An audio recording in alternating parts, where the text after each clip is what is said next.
Hello and welcome back to 10 at 10. My name is Michael Ramage. I'm the director of the Cyber Education Research Center here at Murray State University, and welcome back to 10 at 10.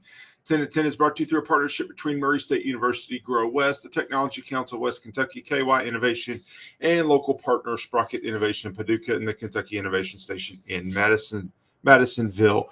This is episode 228. And we are talking news of the last few weeks. And I have a few stories that I think are really interesting that I have certainly wanted to share with you and just kind of talk through what it really means.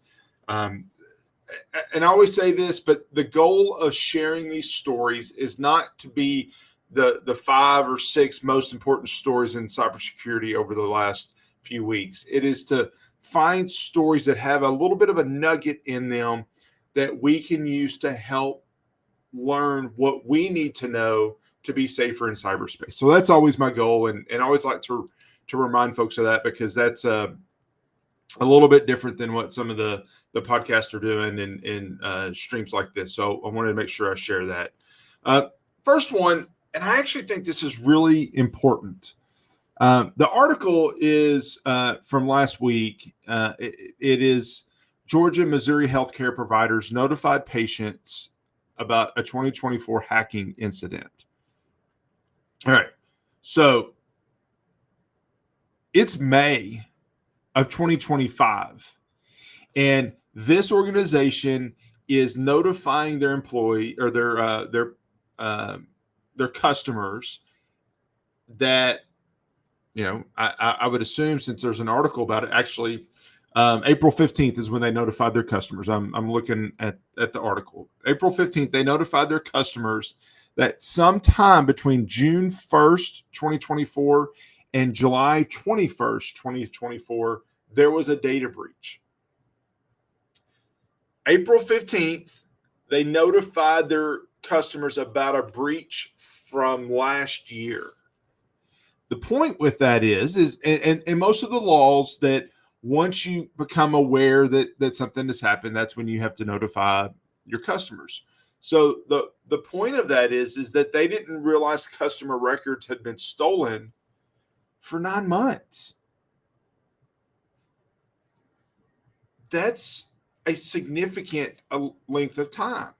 So I say that to say that as a consumer, or as a business, we think that we're going to know about a data breach as soon as it happens. The reality is it might be some time before we actually know that something bad has happened. So don't think that, we're out of the woods. It's been a week. It's been 2 weeks. It's been a month. We're fine. That compromise didn't affect us. We're good. And you move on, because this is 9 months later. And yes, I'm sure they found out they had an issue before that 9 months, but still, that has been some time. All right. Next, there is a survey of more than 2,000 cybersecurity executives by cybersecurity provider Trend Micro. They asked them a number of different questions. And the headline to me is the key takeaway in this, is that 73% of CISOs admit security incidents are due to unknown or unmanaged assets. So what does that mean? I don't know how long ago it was. A few weeks ago, we're talking about risk management and doing risk assessments. And we cannot manage risk that we don't know exist. We can't manage and secure assets that we don't know exist. So if there are computers, if there is software, if there are devices, if there are IoT devices, if there are whatever it might be, if there are those things that exist in our network that we don't know about, we can't manage. So to the point of this survey is that 73%, so nearly 3/4 of the CISOs admit they had incidents due to something they didn't know even existed. There are two things in security world that are really not a lot of fun. And I actually happen to enjoy both of these things. And I get it. I'm a dork. That's okay. I'll admit it. One is writing security policies. I enjoy writing security policies. I like that. Two is managing assets, doing asset inventory. Nobody wants to do that. End users don't want to do that. Frankly, cybersecurity professionals don't want to do that. But it is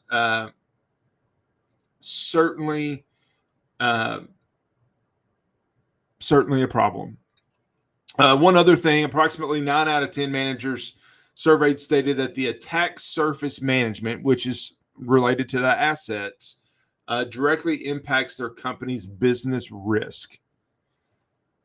That's where we need to be as security people, is that understanding how the business risk and the cybersecurity risks tie together. All right, I'll leave that one alone. There's a lot that I could digest in that.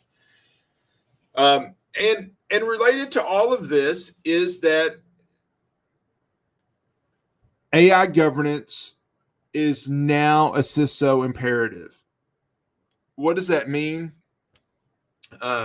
It means that we need to make sure that we're advising users on how to use AI effectively.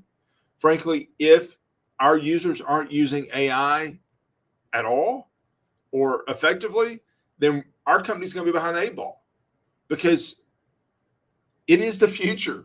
Whether we want it to be or not, it doesn't really matter. Whether you like it, whether it scares you, I don't care. It is the future. So your users, we all should be using AI to our advantage. So we got to think about that. How can we use AI to help in our risk management? How can we use AI to help in our security posture? There's a lot of those things that we can do. It's on us to find the best ways to do that and to help our users do that safely. With that in mind, there are risks. And, we have talked about,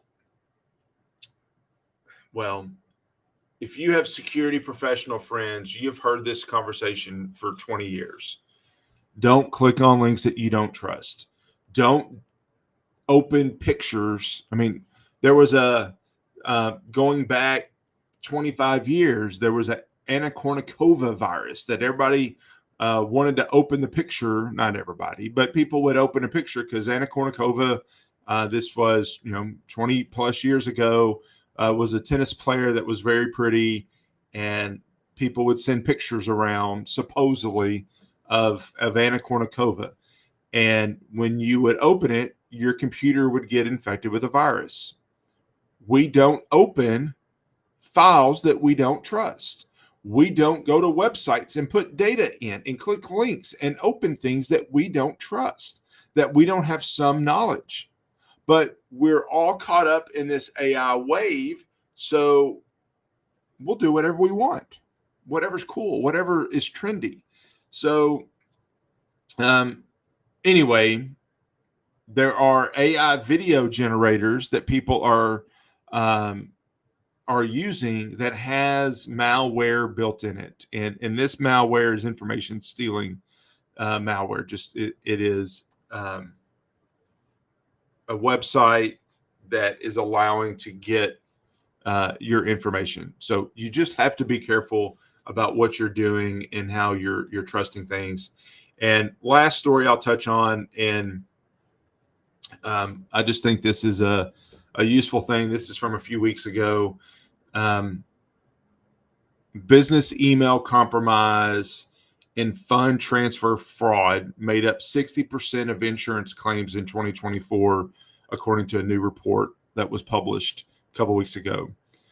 Business email compromise is where I take over your email account in an effort to get you to get your credentials so that I can craft an email, send something, say, hey, my checking account got messed up, so I had to change my bank routing number. So would you change this? Or I'll send an invoice to someone, or a bad guy would send an invoice to someone that would look like me, and it would get paid. Things like that. That's what we're talking about. We do so much business in email now that is certainly a danger that we all have. So I'll just say, be very careful about who you trust and what you trust.